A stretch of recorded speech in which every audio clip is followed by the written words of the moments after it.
오늘은 민수기 22장을 읽을 차례인데요. 민수기 22장에서 25장은 모압 평지에서 이루어진 두 가지 일을 기록하고 있습니다.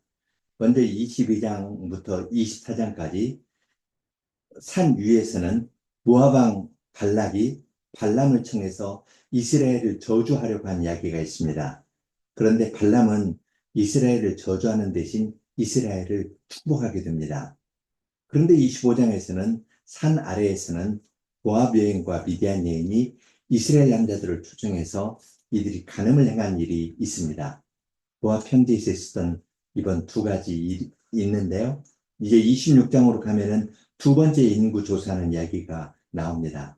그래서 22장에서 25장은 함께 묶어서 볼 수 있는데요. 22장에서 24장에 나오는 발람 이야기의 주제는 복과 저주입니다. 모압 왕 발락이 거짓 선지자 발람을 통해 가지고 이스라엘을 저주하려 합니다. 발락, 발람인데요. 모압 왕 이름은 발락이고요. 거짓 선지자 이름은 발람입니다. 모압 왕 발락이 거짓 선지자 발람을 통해서 이스라엘을 저주하려고 하는데 여호와께서는 발람을 시켜서 오히려 이스라엘에게 복을 주시는 것이 이 내용입니다. 이제 그런 흐름을 보면서 22장 1절로 4절을 읽겠습니다. 이스라엘 자손이 또 진행하여 모압 평지에 진쳤으니 요단 건너편 곧 여리고 맞은편이더라. 십볼의 아들 발락이 이스라엘이 아모리인에게 행한 모든 일을 보았으므로 모압이 심히 두려워하였으니 이스라엘 백성의 많음을 인하니라. 모압이 이스라엘 자손의 영고로 공민하여 위대한 장로들에게 이르되 이제 이 무리가 소가 밭에 풀을 뜯어먹은 같이 우리 사면에 있는 것을 다 뜯어먹으리로다 하니 때에 십볼의 아들 발락이 모압 왕이었더라. 이스라엘 백성이 모압 평지에 이르렀습니다. 여리고 맞은편 그 평지에 이르렀는데요. 이스라엘 백성들이 아모리 왕을 몰아냈거든요. 바산 옥을 몰아내고 아모리 왕 시온을 물리치고 그 땅을 차지했습니다. 이스라엘 백성이 모압을 침입하거나 공격한 것은 없습니다. 그걸 돌아가고 그들을 존중해 주었는데요. 그런데 갑자기 모압 왕 발락이 심히 두려워했습니다. 이스라엘 백성의 수가 많다는 것 때문에 두려워했습니다. 그러면서 소가 풀을 뜯어먹은 같이 우리 사면을 다 뜯어먹을 것이다. 공격해 올 것으로 스스로 두려워했습니다. 이제 우리 마음에 어떤 두려움이 생길 때요, 우리는 조금 조심할 필요가 있습니다. 그렇지 않으면 두려움이 엄물하면은 두려움에 사로잡히면 현상을 못 보고 어떤 왜곡된 대로 보고 행동하기가 쉬운데요. 지금 모압 왕 발락이 이스라엘 수가 많은데 이건 평화롭거든요.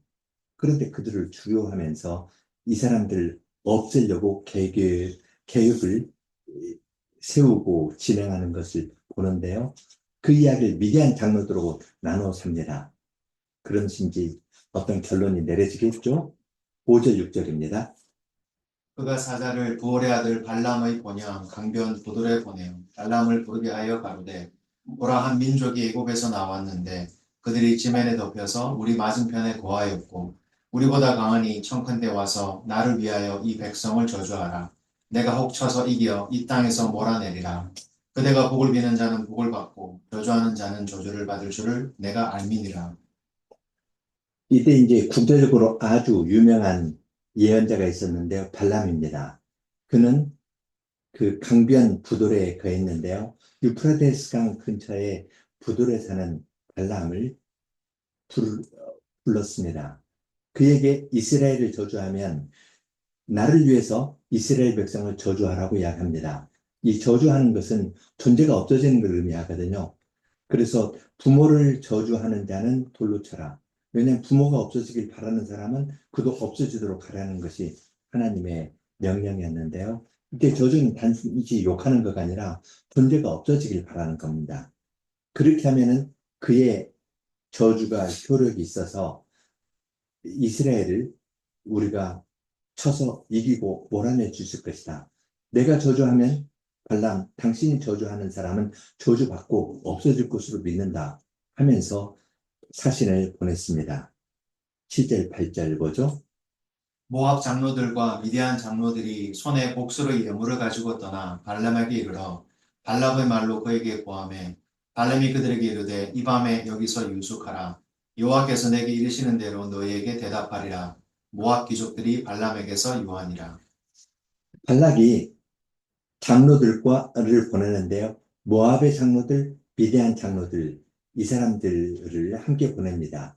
그리고 복술의 예물이니까 많은 돈이나 금이나 은이나 보물 같은 것들을 말하자면 복채를 많이 줘서 보냅니다. 사람도 여러 명 가고요. 그러니까 복채도 많이 가지고 갑니다.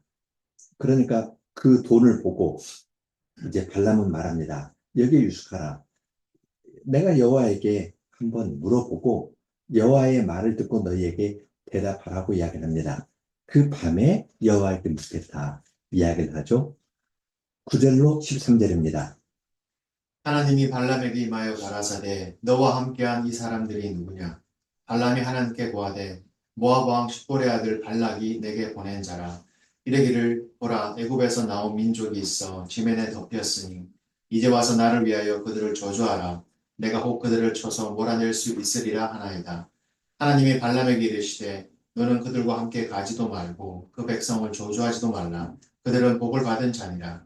발람이 아침에 일어나서 발락의 귀족들에게 이르되 너희는 너희의 땅으로 돌아가라. 내가 너희와 함께 가기를 여호와께서 허락지 아니하시느니라. 하나님께서 거짓 선지자 발람에게 나타나서 말씀하신 이유가 무엇인지 어떠한 방식으로 했는지 다 알 수 없습니다. 그렇지만 분명한 것은 복과 저주의 문제입니다.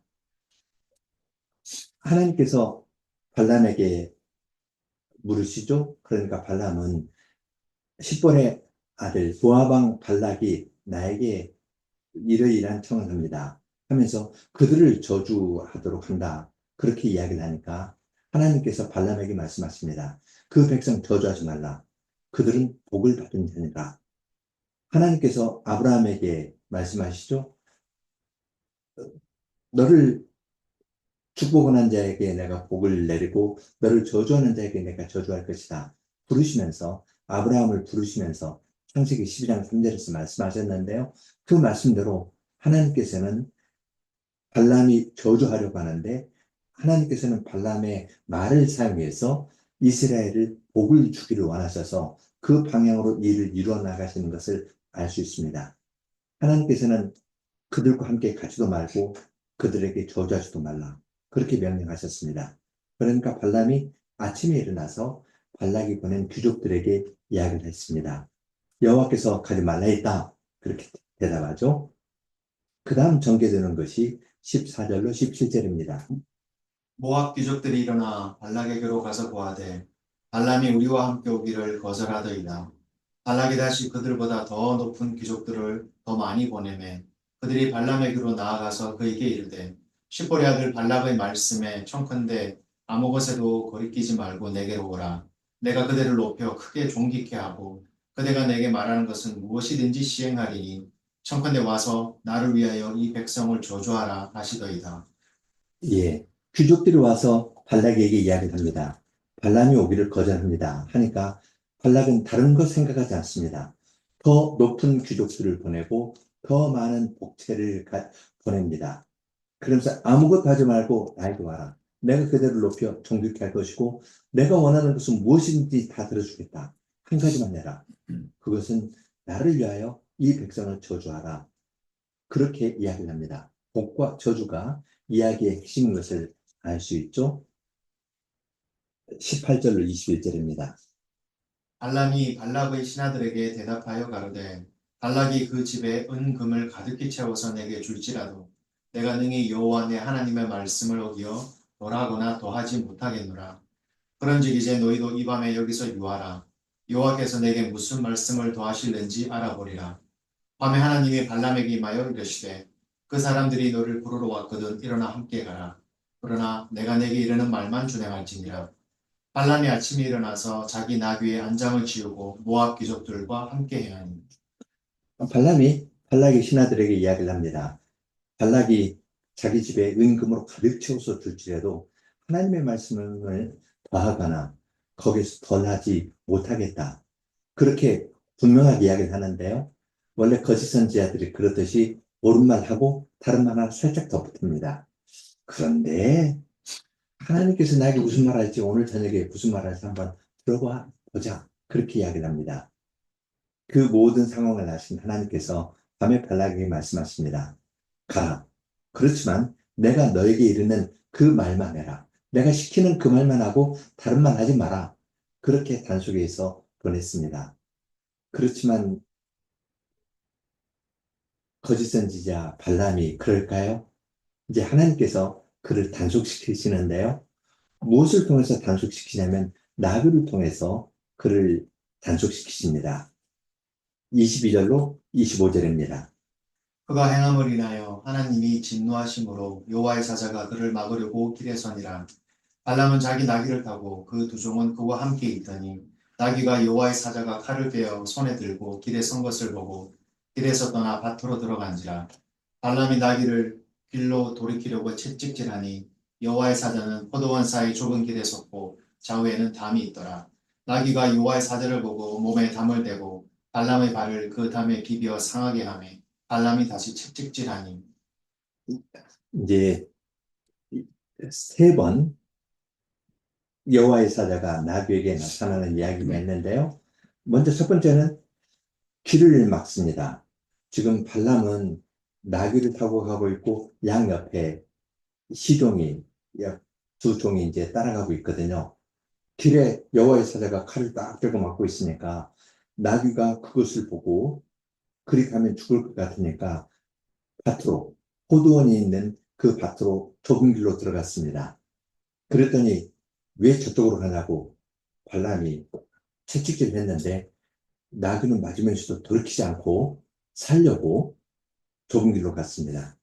그런데 그 좁은 길 사이에 또 여호와의 사자가 딱 가로막고 있거든요. 그러니까 피하면서 좌우에 담이 있는데 이 옆으로 피하려고 하니까 발람의 발이 담에 비벼가지고 약간 상하게 되었습니다. 그러니까 발람이 다시 채찍질을 했죠. 그러면 중간으로 갈 것 같은데 그러지 않습니다. 계속 26절부터 보겠습니다. 여호와의 사자가 더 나아가서 좌우로 피할 데 없는 좁은 곳에 선지라. 나귀가 여호와의 사자를 보고 발람의 밑에 엎드리니 발람이 노하여 자기 지팡이로 나귀를 때리는지라. 여호와께서 나귀의 입을 여시니 발람에게 이르되 내가 내게 무엇을 하였기에 나를 이같이 세 번을 때리느냐. 발람이 나귀에게 말하되 내가 나를 거역하는 용곤이 내 손에 칼이 있었다면 곧 너를 죽였으리라. 나귀가 발람에게 이르되 나는 내가 오늘까지 내 일생에 타는 나귀가 아니냐. 내가 언제든지 내게 이같이 하는 행습이 있더냐. 가로되 없었느니라. 좁은 길에 여호와의 사자가 칼을 들고 있으니까요. 이제 더 피할 수가 없었거든요. 그러니까 나귀가 그냥 푹 앉아버렸습니다. 그러니까 발람이 화가 나가지고 자기 지팡이로 나귀를 때렸거든요. 때리면 나귀가 일어나야 될 텐데 일어나질 않습니다. 그때 여호와께서 나귀의 입을 열어가지고 발람에게 말씀하십니다. 내가 너에게 무엇을 할기에 이렇게 세 번이나 나를 때리냐 하니까 발람이 말합니다. 내가 내 말을 안 들으니까 그렇다. 내 손에 칼이 있었으면 너 죽였을 것이다. 그러니까 다시 나귀가 이야기합니다. 내가 이렇게 행한 일이 있었더냐? 없었다. 그렇게 말합니다. 이제 하나님께서 나귀의 입을 열어가지고 말씀하셨는데요. 그 다음에는 발람의 눈을 열어주시는 이야기가 나옵니다. 31절입니다. 때에 여호와께서 발람의 눈을 밝히시매 여호와의 사자가 손에 칼을 빼어들고 길에 선 것을 보고 머리를 숙이고 엎드리니 여호와의 사자가 그에게 이르되 너는 어찌하여 내 나귀를 이같이 세 번 때렸느냐. 보라 내 길이 내 앞에 패역함으로 내가 너를 막으려고 나왔더니 나귀가 나를 보고 이같이 세 번을 돌이켜 내 앞에서 피하였느니라. 나귀가 만일 돌이켜 나를 피하지 아니하였다면 내가 벌써 너를 죽이고 나귀는 살렸으리라. 지금 발람이 내 손에 칼이 있었으면 너 죽였을 것이다 했는데요. 눈을 떴더니 손에 칼을 들고 있는 여호와의 사자가 있습니다. 그리고 그분에게서 듣는 말도 만일 나귀가 너를 피하지 않았으면 내가 너를 죽이고 나귀는 살렸을 것이다 하는 이야기를 듣습니다. 여호와께서 발람의 눈을 밝히고 여호와의 사자가 칼을 빼들고 그에게 말씀하시는 것을 들었습니다. 이제 이미 발람은 여기서 한번 죽은 겁니다. 나그를 통해 가지고 하나님께서 어떠한 것을 알려주셨는데요. 이제 그 일을 보고 발람이 하는 말이 34절, 35절에 나옵니다. 발람이 여호와의 사자에게 말씀하되 내가 범죄하였나이다. 당신이 나를 막으려고 길에 서신 줄을 내가 알지 못하였나이다. 당신이 이를 기뻐하지 아니하시면 나는 돌아가겠나이다. 여호와의 사자가 발람에게 이르되 그 사람들과 함께 가라. 내가 내게 이르는 말만 말할지니라. 발람이 발락의 귀족들과 함께 가니라. 그것을 보고 발람이 여호와의 사자에게 이야기합니다. 내가 죄를 지었습니다. 내가 범죄했습니다. 나를 막으려고 서신 줄 알지 못하였습니다. 이 가는 길을 기뻐하지 않으면 돌아가겠다고 이야기를 합니다. 여호와의 사자는 발람에게 말합니다. 함께 가되 내가 너에게 이르는 말만 하여라. 여호와께서 발람에게 보내면서 하신 말씀인데 발람은 이 말의 의미를 충분히 몰랐습니다. 한다 하면서도 이익 때문에 말을 이렇게 살짝 바꾸려 했거든요. 그러던 것을 하나님께서는 나그를 통해 가지고 아주 철저히 단속을 시키실 겁니다. 죽을 뻔한 위기 가운데에서 3번 죽을 뻔했는데 살아났거든요. 그 일을 경험하도록 해서 이제 발람이 이스라엘을 저주하는 것이 아니라 이스라엘 축복만 하는 사람으로 만드십니다. 그러기 위해서 하나님께서 나귀를 사용하신 이야기를 여기에서 알 수 있습니다. 성경은 다른 것들은 다 거란에 묵습니다. 이때 발락의 귀족들이 이것을 보고 어떤 태도를 취했을지, 어떤 생각을 했을지 그런 건 궁금한데요. 그런 것은 전부 괄호 안에 묻고요. 중요한 흐름을 따라 이야기를 합니다. 이 사실을 모르는 발락이 어떻게 했을지 36절에서 38절입니다.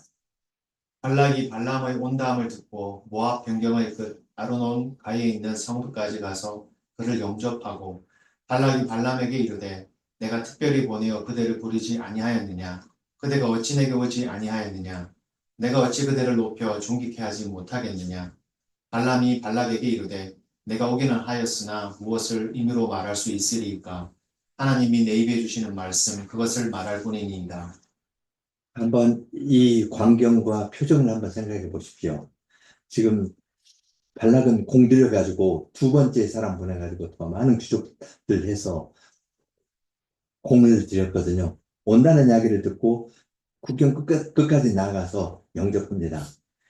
왜 이제 오십니까? 내가 당신을 그렇게 높이려고 이렇게 했는데 왜 이제 오십니까? 하면서 계속 그들을 존귀케 할 것이다. 많은 부도 주고 권력도 주고 그렇게 이야기를 하면서 하지 않은 말 하나 있죠. 이스라엘을 저주하면 아십시오. 그 말을 지금 딱 담고 말을 하는 겁니다. 그 말을 듣는 발람의 표정이 어땠을까요? 우쭐했을까요? 지금 발람은 죽었다 살아난 사람이거든요. 내가 오긴 했으나 내 마음대로 할 수 있는 건 없습니다. 하나님이 내 입에 주시는 그 말만 하겠습니다. 하니까 아주 좀 응답하는 것이 조금 자연스럽거나 그러진 않았습니다. 한쪽에서는 막 아부하며 사는데 아마 발은 조금 뒤로 살짝 빼면서 이야기하는 아주 어색한 광경이 연출되었으리라 생각합니다. 그래도 발락은 이 기회에 더 밀고 갑니다. 39절에서 41절입니다. 발람이 발락과 동행하여 비라두솔에 이르러서는 발락이 우양을 잡아 발람과 그와 함께한 귀족을 대접하였더라. 아침에 발락이 발람과 함께하고 그를 인도하여 바알의 산당에 오르매 발람이 거기서 이스라엘 백성의 진 끝까지 보니라. 발락은 지금 발람의 그런 태도가 마음에 안 들었거든요. 그런데 그걸 전혀 내색하지 않고 조금이라도 발람의 심기를 불편하게 하려 하지 않고 우양을 잡고 소, 양 대접해가지고 그 손도 씻고 발도 씻고 그냥 잘 씻고 충분히 먹도록 한 다음에 귀족들과 함께 잘 대접한 다음에 아침에 그를 인도하여 바알 산당에 오릅니다. 계속 아부하는 말 하면서 거기까지 데리고 가겠죠. 산 위에서 이스라엘 진 끝을 봅니다. 이제 저 이스라엘 보면서 저주하십시오. 저주의 말을 듣게 하려고 지금 이야기하는 것을 우리는 22장 뒤에서 봅니다. 이제 23장에서 어떠한 말을 할지 그건 제 다음번에 또 살펴보겠는데요. 우리는 민수기 22장을 읽으면서 여기 주제가 복과 저주라는 것을 알 수 있습니다. 모압 왕 발락은 거짓 선지자 발람을 통해서 이스라엘을 저주하려 했습니다. 발람은 발락과 충돌하면서 이스라엘을 축복합니다. 22장, 23장, 24장인데요. 24장에서 이 발락이 발람에게 마지막 참중보다 화를 냅니다. 그때 이제 그 발람이 하는데요. 너를 축복하는 자마다 복을 받을 것이요 너를 저주하는 자마다 저주를 받을지로다 하면서 창세기 12장 3절에 있는 여호와의 말씀을 반복하는 것으로 발락 이야기는 끝납니다. 복과 저주에서 발락은 발람을 이용해서라도 이스라엘을 저주하려 했는데 하나님께서는 그 거짓 선지자 발람을 사용해서라도 창세기에서 이야기한 아브라함에게 약속한 것을 그대로 이루어집니다. 발락의 계교를 통해서 모압 왕 발락이 공들인 걸 통해서 하나님께서는 거짓 선지자 발람도 사용해 가지고 이스라엘 백성 복을 주시는 것을 이루십니다. 발람은 불의의 싹을 위해서 거기에 응한 사람입니다. 거짓 선지자입니다. 하나님께서는 거짓 선지자, 돈 주면 거기에 맞춰서 말을 해주는 이러한 사람도 사용해서 자기 복을, 백성에게 복을 주십니다. 그러기 위해서 말 못하는 나비도 사용하셨습니다. 발락은 세상의 권력자이거든요. 돈이 있고 권력이 있습니다. 그가 발람이라는 거짓 선지자를 사용해서 자기의 뜻을 이루어가려고 하지만 주님께서는 거짓 선지자 발람, 그리고 그 뒤에 있는 세상의 권력자 발락, 이것도 사용해서 자기 백성을 보호하시는 그 일을 이루어갔습니다. 여기에 등장인물이 나귀입니다. 하나님께서는 나귀를 통해 가지고 거짓 선지자를 가르쳐 주시거든요. 말하는 나귀, 이건 들어보지도 못한 일인데요. 이 말하는 나귀는 말하자면 거짓 선지자 발람보다도 더 지혜롭습니다. 이거 말하는 거 보면 눈을 떠서 보니까 이 사실을 기록해 둠으로써 주님께서는 하나님의 백성들로 하여금 두려워하지 말고 웃으라고 웃음을 가르쳐 주신다 생각이 듭니다. 경제적인 이익에 눈이 먼 발람은 나귀보다 더 미련한 자다. 그렇게 이야기를 하면서 그러한 일을 당할 때에 세상의 권력자가 거짓 선지자를 이용해가지고 돈이나 권력을 이용해가지고 교회를 핍박하려 할 때 두려워하지 마라. 그들은 나그보다도 못한 자다. 그렇게 우리에게 알려주시면서 우리를 하여금 웃게 하십니다. 온 천하를 얻고도 자기 목숨을 잃으면 무엇이 유익하리요? 주님께서 말씀하시고 이 복음의 말씀으로 우리에게 생명을 주셨거든요. 주님께서는 세상의 왕 발락도 거짓 선지자 발람도 그리고 말 못하는 나귀도 통제하시는 분이십니다. 그분이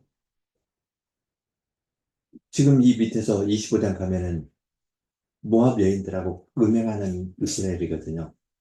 이 이스라엘을 죄를 짓고 있는 이스라엘도 주님께서는 품으시면서 징계할 자는 징계하시고 은혜 베풀 자에게는 은혜 베푸시면서 구약의 교회를 인도하신다는 사실을 우리들에게 알려주십니다. 그러니까 우리는 이 이야기를 읽을 때 더 이 복음의 말씀을 붙들고 의지하고 살아가게 됩니다. 함께 기도하겠습니다. 하늘에 계신 하나님, 주님께서는 하늘에 계시면서 온 세상을 다스리십니다.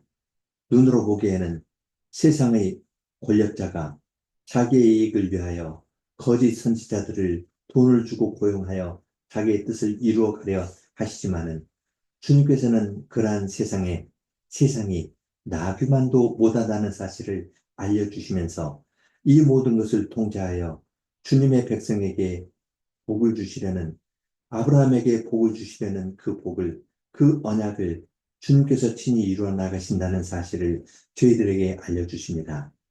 이러한 사실을 저희들이 주님의 말씀에서 듣사오니 눈에 보이는 현실을 보고 두려워하지 아니하고 주님께서 웃으시는 것과 같이 세상에 대해서 웃고 주님만을 믿고 주님의 말씀이 가르치는 것만을 굳게 붙잡고 행하면서 나아가는 사람들이 되도록 저희를 붙들어 주시고 인도해 주시옵소서. 예수님 이름으로 기도합니다. 아멘.